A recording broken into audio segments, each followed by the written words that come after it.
Hey guys, Emily from Foodbox HQ here. Today we're talking about Dinnerly. Dinnerly is a weekly meal kit subscription service that offers low-cost meals delivered right to your door. So let's check out what's in our box.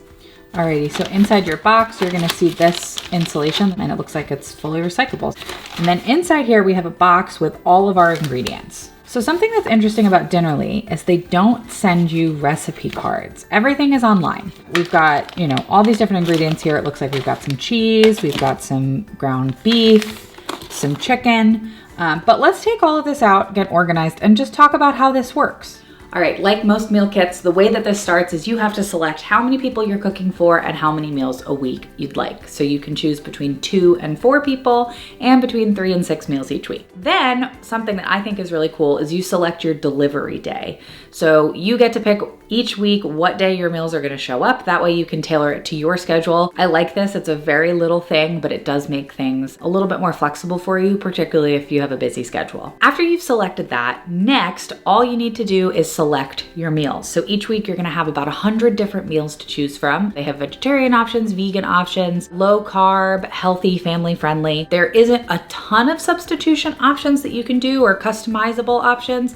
However, there are certain things that you can upgrade. So definitely take a look at each of those recipes. From there, all of your ingredients are packed and shipped to you. So like you saw in our box, all of those ingredients came in that one little package, and then we organize them based on our recipes. As I mentioned earlier, there are no recipe cards with Dinnerly. Everything is online. So you'll get an email, and the email will tell you obviously all of your ingredients, but it'll also have all of your steps. So let's take a look at that really quick. So as you can see here, we have 3 different meals. We have the easy cleanup 1-pot chicken and tomato rice. We've got the spinach and cheddar skillet rice, and the cottage pie baked sweet potato. So what you'll see on your recipe card here is obviously gonna be a picture of your recipe so that you can see what the meal is supposed to look like at the end. And then down here, you're gonna have all of your ingredients and your steps. So on the left-hand side here, it says what we send. So that's a list of the things that they sent with us. So that's all behind us. You can organize your ingredients. Then underneath that, it'll say what you'll need. So there's certain pantry staples that they assume that you have in your kitchen. I will note there's a couple of things on here that you may not have. So definitely make sure you're checking that list. For example, we need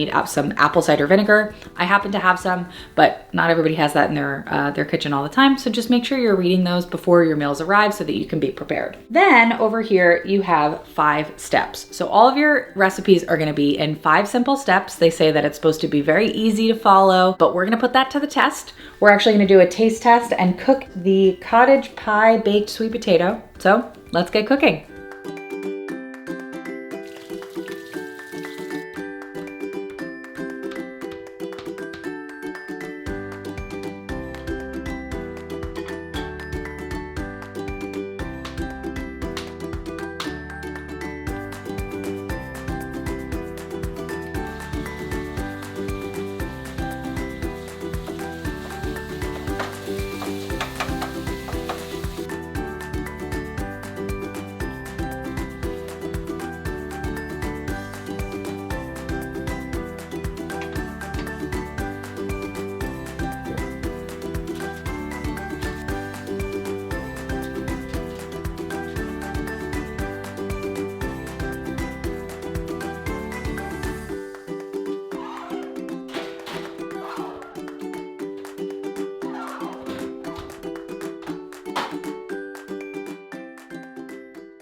All right, now it's time for a taste test. Get some of the meat. I want to get some of that sweet potato in there too.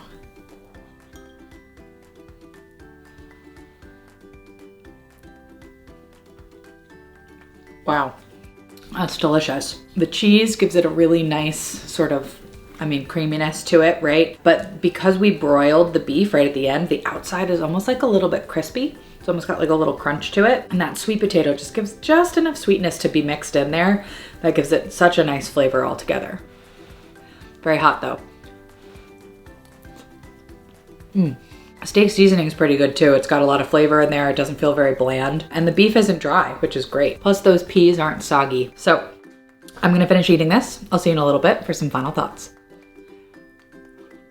All right, so just a quick wrap up on Dinnerly. Overall, very, very impressed by the amount of variety that they have. The fact that you can pick from 100 different recipes each week really feels like a lot, particularly from something that bills themselves as a low cost meal kit. So really cool to see. I will say if you're looking for very specialty diets, things like keto or paleo, they're not gonna have a ton of options. So really, if you're looking for something more on like the healthy side, they're gonna have some things for you. I do wanna touch on the recipe cards. It's something I both love and hate because I really like having something tangible in my hand to read all of the instructions, but at the same time, I'm also the person who spills something over it and ruins it and then has no idea what to do. So if I ever want to remake these recipes, or if I'm trying to cut down on paper, which I think is one of the reasons why they don't include it in the box, I think it's a really great option because I can just save that, bookmark it, go back to it if I want to make it again. One thing with the recipes, as they said, everything cuts down to about 5 steps. Within those steps, there are some sub-steps. So just make sure you're reading through all of your instructions before you get started. Nothing that's going to be combined is going to be really complicated. What we saw on our end was just that it asked us to peel the garlic and cook the meat within step 2.